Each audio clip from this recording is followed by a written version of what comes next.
Proyek pembangunan Dam Kalibentak yang berlokasi di Kecamatan Panggung Rejo, Kabupaten Blitar, Jawa Timur, kini menjadi sorotan publik setelah terbongkarnya kasus dugaan korupsi yang merugikan negara hingga miliaran rupiah. Proyek senilai 4,9 miliar rupiah yang dibiayai dari APBD tahun 2023 tersebut, awalnya bertujuan untuk memperkuat infrastruktur pengairan di wilayah tersebut.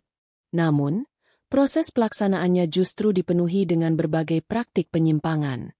Kasus ini bermula saat Kejaksaan Negeri, Kejari, Blitar menemukan adanya indikasi bahwa pembangunan dam tidak sesuai dengan spesifikasi yang ditentukan dalam kontrak. Hal ini mengakibatkan kerugian negara yang ditaksir mencapai 5,1 miliar rupiah. Setelah serangkaian penyelidikan dan pemeriksaan, Kejari Blitar menetapkan 5 orang sebagai tersangka dalam kasus ini. Tersangka pertama adalah Muhammad Bagus, Direktur CV Cipta Graha Pratama, selaku penyedia jasa yang mengerjakan proyek Dam Kalibentak. Muhammad Bagus ditetapkan sebagai tersangka pada 11 Maret 2025. Kemudian disusul oleh Muhammad Ilham Darmawan, admin keuangan dari CV Cipta Graha Pratama, yang ditetapkan sebagai tersangka pada 14 April 2025.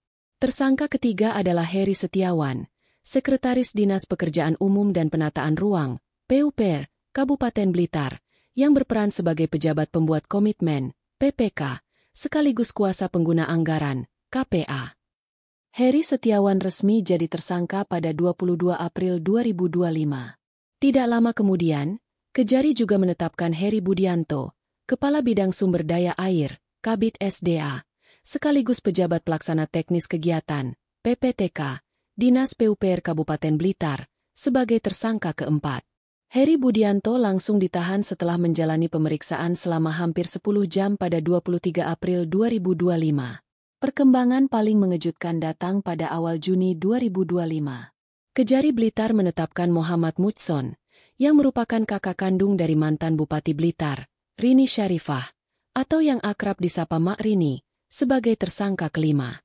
Dari hasil penyidikan, Muhammad Mujson diduga menerima aliran dana sebesar 1,1 miliar rupiah dari Heri Budianto yang bersumber dari anggaran proyek Dam Kalibentak. Kepala Kejaksaan Negeri Blitar, Ifandi Aziz, dalam konferensi pers menjelaskan bahwa aliran dana tersebut mengindikasikan adanya keterlibatan pihak-pihak yang memiliki pengaruh kuat dalam pengambilan keputusan proyek ini. Saat ini, Muhammad Mujson resmi ditahan selama 20 hari di Lapas Kelas 2B Blitar. Selain menetapkan 5 tersangka, Kejari Blitar juga memeriksa puluhan saksi, termasuk mantan Bupati Blitar, Rini Syarifah. Pada 16 April 2025, Rini diperiksa selama hampir 6 jam oleh tim penyidik.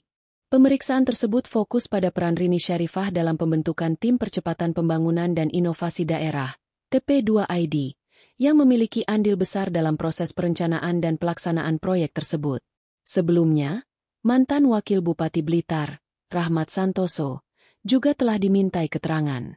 Dalam keterangannya, Rahmat menyebut bahwa sebagian besar kebijakan proyek, termasuk proyek Dam Kalibentak, berada dalam kendali penuh orang-orang dekat Rini Syarifah. Di tengah proses hukum yang terus berjalan, berbagai elemen masyarakat dan lembaga swadaya masyarakat, LSM, seperti Gerakan Pemuda Indonesia, GPI, dan Himpunan Mahasiswa Islam, HMI, secara terbuka memberikan dukungan kepada Kejari Blitar. Mereka mendesak agar penyidikan tidak berhenti pada level pejabat teknis saja, tetapi juga menyasar aktor-aktor intelektual yang memiliki peran besar dalam kebijakan proyek. Di depan kantor Kejaksaan Negeri Blitar, terlihat berjejer karangan bunga sebagai bentuk dukungan dari masyarakat, yang meminta agar penegakan hukum dilakukan tanpa pandang bulu. Hingga saat ini, penyidik masih terus mendalami aliran dana, keterlibatan pihak-pihak lain, serta menyita berbagai dokumen dan aset terkait. Tidak menutup kemungkinan, jumlah tersangka akan bertambah seiring dengan berkembangnya proses penyidikan. Kejari Blitar menegaskan bahwa pihaknya berkomitmen untuk menuntaskan kasus ini dan memastikan bahwa semua pihak yang terlibat, baik dari kalangan birokrat, pengusaha, maupun pihak-pihak lain, akan diproses sesuai hukum yang berlaku.